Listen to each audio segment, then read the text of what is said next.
The following event is produced by WCSN, the home of world champions. And so to the final race of this 2006 opening World Cup regatta here in Munich, and as ever it is the men's eights. The men's eights with the Netherlands on the far side. Here are the statistics. The world champions, the United States of America. Another Mike Tatey success, and he is the man who has the recipe for success. Behind him, Kieran West, who rode for Cambridge this year, was president of Cambridge a few years ago, and was Olympic champion back in 2002. Josh West, also a Cambridge oarsman, and they're off. They are indeed, and if Mike Tatey's watching this race over in the United States, send us an email, Mike, rowing@infovoice.de, and let us know your plans. Well, we know you're not going to, but send us an email anyway. And Germany away strongly again, but success for Germany is really very much in the distant past now in terms of men's eights. This was a boat category in the late 80s and 90s where they used to really dominate. They did appear to come back onto the scene a little bit last year with a bronze medal in Gifu, and with a great many of the Jochen Urban, Thorsten Engelmann, various of these people carrying over. So it's a crew with a similar feel to it, and I think there is a determination in the German team to put that eight back up somewhere near the front, if not in front of men's eights. But at the moment we have, it's the Poles in lane 3 who appear to have got their nose in front. They qualified fast for this. They've had a strong team building over the last few years. The encouragement of World Cups taking place annually in Poznan. And there indeed it is, lane 3, Poland in the front. Indeed, and Poznan is where we head for the next regatta in June, on the 17th of the month. Eurosport will be there. We'll all be there, so hope we can have your company for that competition. And then, of course, Lucerne on the 9th of July. You won't be able to forget that, because that's the final also of the World Cup of football, but that doesn't happen till 8 o'clock in the evening. There's no excuse for you not to be with us on that day. World Cup of rowing is much more interesting anyway. But it is Poland doing something which we are completely unprepared for, because we have not seen a Polish eight leading at this level. This is Germany in the next door lane, lane 4. And I know it's not like for like in any sense of the word, but I think that the gold medal that the Polish crew got in the men's quad, which was their first success ever in that particular boat class last year, gave a huge confidence boost into that squad. It certainly did. I mean, if we didn't think so, we know now, because they're actually 3/4 of a length up. In the second 500, that's a big lead to build. It's a tailwind, and they're rowing with their tails up. They're going absolutely beautifully, and they're crunching it along. There's a lot of power in that boat. There's a tremendously good togetherness. You see the backsplash on the catch, so they're reaching and going in where they reach and driving that boat along. And I think the Germans are going to have a lot of work to do to get back on touch, even though man for man they might well think they've got a stronger squad. Well, it's interesting because Germany were 3rd, Poland were 5th. This is the same Polish outfit, so there's been no mucking about. They've stayed together. They're growing stronger.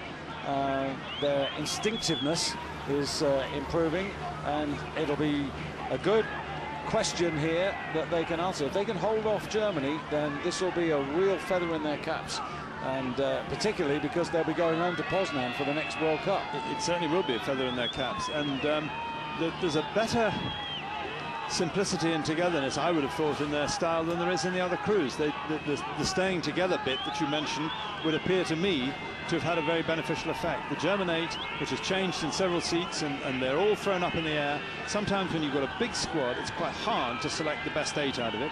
Sometimes if you've got only 8 people and you've got to use them, you get on and use them to best advantage. And it would appear to me that Germany has given something away to Poland, although it could be changing. Yeah, they're beginning to get back on terms. In fact, I think they have actually gone through now, and Germany and Poland, in fact, the camera angle there is pretty deceptive there. It's Germany still with some work to do as we come through into the last quarter of the race. They've got about just under half a length to find. Now, can they do it with the Dutch right across the other side of the regatta course in lane 1. Now, what can the Dutch do? We need to keep an eye on them, Hugh, because they have this habit of really flying at the finish, but always just leaving it a little bit too late.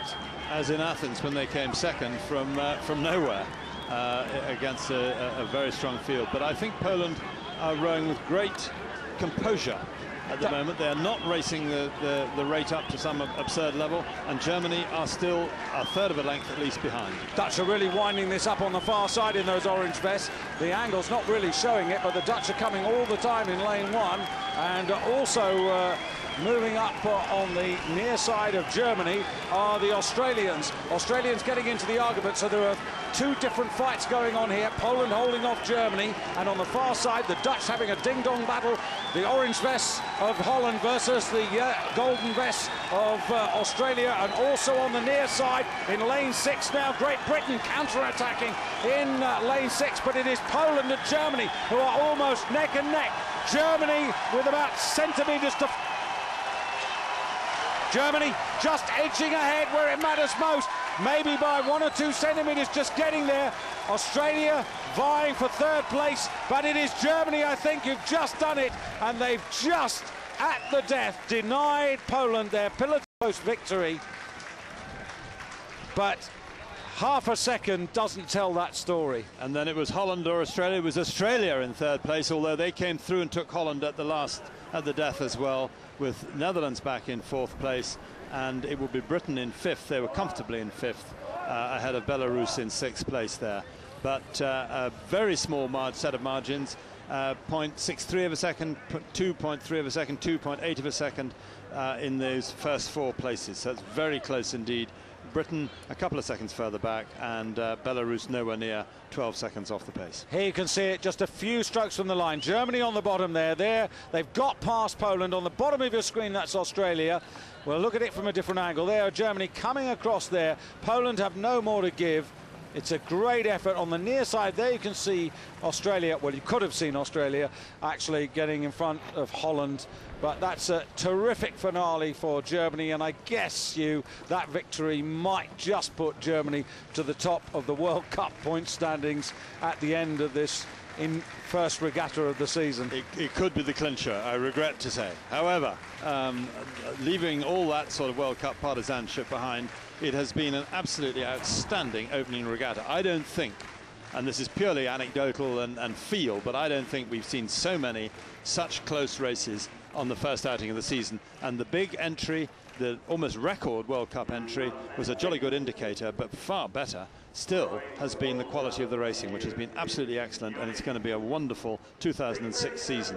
It shows that the build towards the Olympics in 2008 is already well on in most countries, and a lot of crew sorting and so on has already been done, and that wonderful men's 8s race as a finale, with Poland holding the job right to the end until Germany just took them. That was absolutely outstanding. So there it is, Germany by a whisker win the men's 8s ahead of Poland, with Australia fast finishing yet again into 3rd place. This event was produced by WCSN, the home of world champions.